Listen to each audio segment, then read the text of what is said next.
Hey guys, Chris with Tillman Family Farms. So we're coming to you from a different spot of the farm today. We're down here with another one of our poultry setups. This is stark line netting. If you guys are interested in farming that way or need stuff like this because you're already farming this way, go down to the description. There's a link to stark line and you'll get a 10% discount. Anyhow, so these guys this week have sent me in a freaking circle. Had some good progress last week. We talked to, and I've got notes this week because we actually talked to some real people, and I thought we were making headway, but maybe not. So last week, I talked to Greg Gunther. Greg said that the way he's interpreting the laws, he feels like they just missed something and they did away with the 1,000-bird poultry pastured. I'm all combobulated this morning, that they did away with the exemption in Georgia, which is true. When I read it, when I actually found the law, which I'm going to put those up on the screen here in just a minute, when I actually found the law and read it, actually Greg sent it to me and I read it, it does say deleted. So that would put it back to the USDA. Well, talked to the USDA. I talked to Edward Hepburn. He is the, hold on. He's a director of something. Deputy District Manager of FSIS, which is Food Safety and Inspection Services. He totally agreed with me, and he'd probably deny every bit of this I'm about to say, but he told me that Georgia is the craziest state and that he gets calls all the time for Georgia, and people are always mad at the USDA because of Georgia, and it's not the USD, it's Georgia. So it's Georgia. Georgia don't really know. So but here's the deal. Just like with this whole Trump thing, giving stuff back to the states and stuff like that, this is the same deal. They gave it back to the states. So now it's up for anybody to decipher how is it interpreted. So he told me, he said, look, he said, I'm going to send you the USDA stuff. He said, but I have to call Georgia and I have to talk to them. He said, because I don't know that they know what they're doing down there. Earlier in the week, I had talked to a guy by the name of Gus Jones. His real name is Burl Cook Jones, I think. Yes, Burl Cook Jones. It goes by Gus. He works for the Georgia Department of Agriculture, and he is the new facility coordinator, enforcement investigation analysis. Investigation. Like we're all out here trying to do something wrong. You know, we just want to freaking feed people, but they want to investigate us. So there's all sorts of stuff. So for a lot of you guys that don't understand, I'm going to take a second and I'm going to put, I've got the old Georgia regulations that I'm going to put on the screen. I've got the new Georgia regulations that I'm going to put on the screen. And then I've got the actual codes and laws that are there on the screen. So I'm going to do that. And then I'm going to talk to you about what Greg wanted us to do and the sequence of events and some other people that I've talked to that hopefully might help us get somewhere with this whole deal.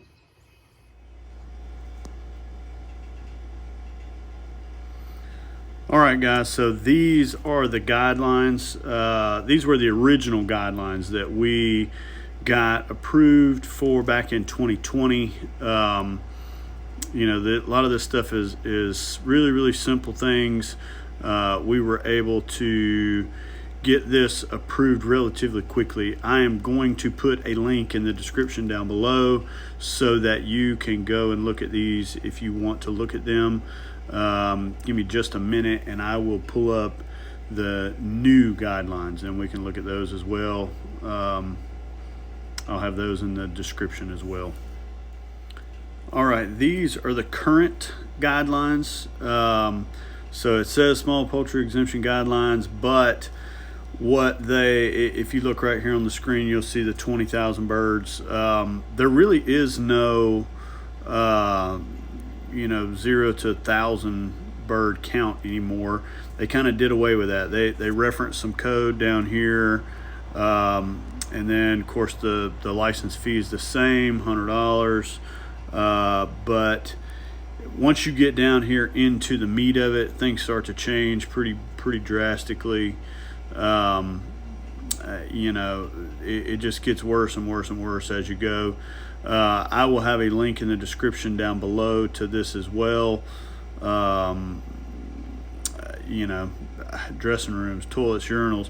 I mean, for a family farm, that it's going to be, a husband and wife and their kids, or maybe a mom and dad and a husband and wife or whatever. These guidelines just got a little bit out of hand. They're a lot the same, and then there's areas where they just got completely different.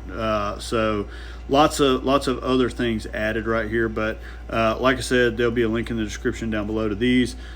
Next, I want to pull up the actual laws where they deleted the old guidelines and put all the new stuff in place that created what you're looking at right here. These are the guidelines where we think some things may be in our favor. All right, so I actually had a hard time finding some of these. Actually, Greg Guntherp actually sent these to me through Facebook Messenger. He and I had been emailing back and forth. We talked on the phone once, but anyhow, let me see if I can find through here. I think somewhere in one of these sections right here, it talks about the deleted portion. Yeah, right here. So this in 9 CFR 381.10A3, the words and statement exempt PL 90 492 are deleted, and then the accompanied by prefix P are deleted. And basically the way that we understand that is that Georgia no longer even has an entity to inspect, which under federal law, small farmers are still able to do that. So it should go back to the USDA, and they should be the ones having jurisdiction over small farmers like us that want to process 1,000 birds. So I'll have this linked in the description down below. This is actual law that we're looking at right here. These are not guidelines. Guidelines are not laws, and they're not regulations. So in the beginning of all this, I was pretty dumb to that and didn't realize it. But these are the actual laws. So this is what it says. It's up for interpretation. We got a lot of people looking at this right now, and hopefully we'll get some good answers coming up pretty quick. All right, so links in the description down below for all three of those. So now let me tell you the rest of the conversation between Dr. Hepburn and I. He turned around and he advised me to go back and talk to Gus Jones again, which I did. And all of these people are public knowledge. I mean, if you're in the same situation as I am and you want to start talking to these people, you can go to the USDA website and look these people's names up, and you can find their email address, their phone numbers, all that stuff. Okay, I'm not going to put it all out here on YouTube, but you can find it very easily. It's all public knowledge. When he told me, first of all, so when I was talking to Greg said to call, and he said to ask for the compliance guidelines for small poultry processing, 1,000 birds or less, from the USDA. Okay. Dr. Hepburn had zero problems sending me that information. He said, yes, I can get you that information. And I said, in Georgia, this is the second question that Greg told me to ask. He said, in Georgia, who has jurisdiction? So is it the USDA or is it Georgia?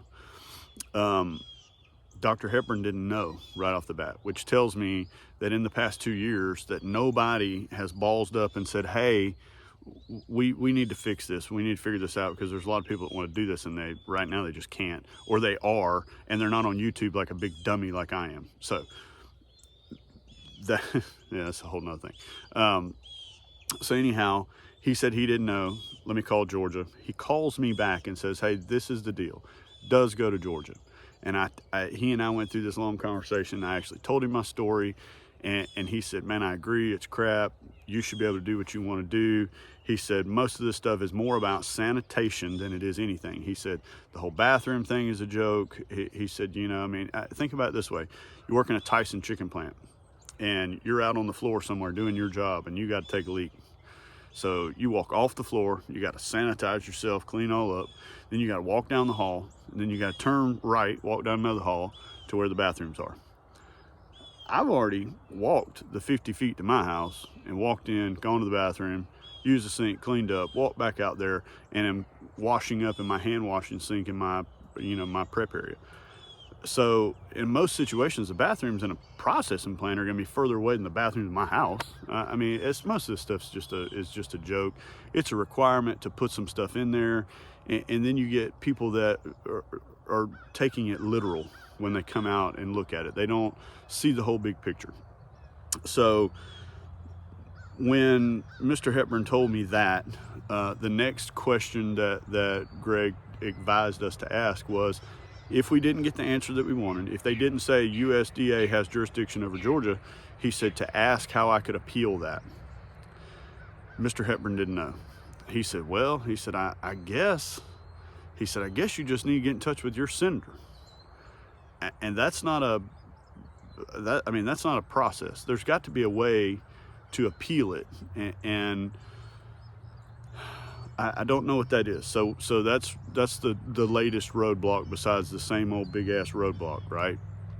But that's what we're going to do. I reached out to a local county commissioner here, and I wanted to talk to him too about some of my other issues, right? So if we did follow the guidelines to the T and we built something, okay, so when you build something, you got to have drawings, and then you have to have that approved by the county that you live in.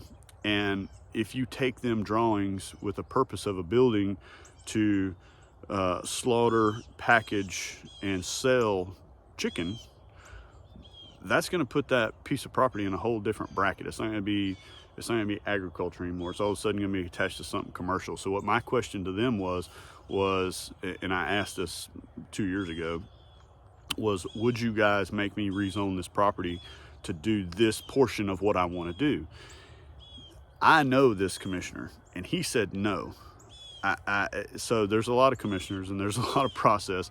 I don't know, not to say that he's not right, but I would think if I was a commissioner and somebody came to me and said, hey, I want to put a beef slaughtering facility on my property, which would be much bigger, I would want to rezone that, because that's now past an agricultural business, even in my opinion.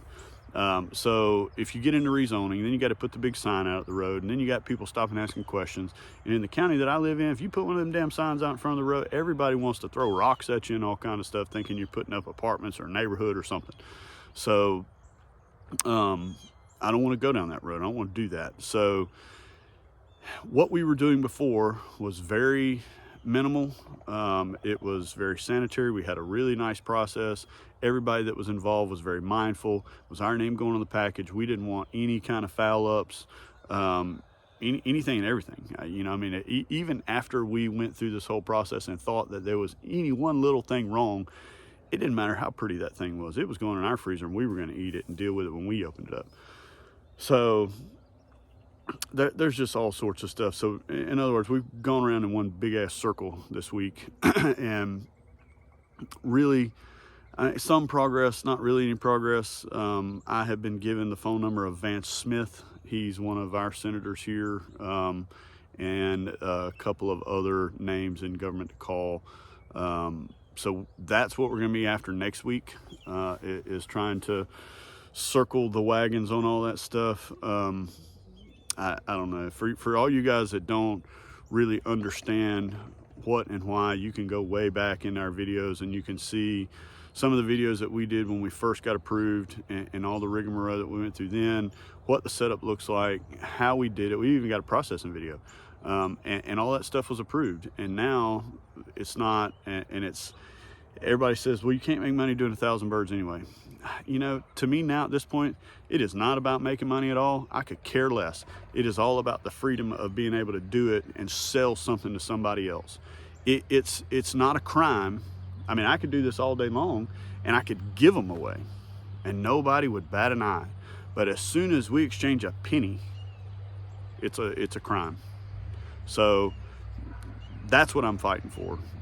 That's what I want for everybody else out there to have the ability to do with no issues, and be able to live the American dream as a successful or maybe even a failing farmer. It doesn't matter about the success and the failure. It matters more about, can we do this and not have to worry about Johnny Law Dog Chicken Police running down the street behind me. So that's where it's at right now. I appreciate you guys watching. I will keep you guys updated on all this stuff and where we're at, and hopefully we'll get somewhere. You know, pray for us. I appreciate it. We'll see you on the next one.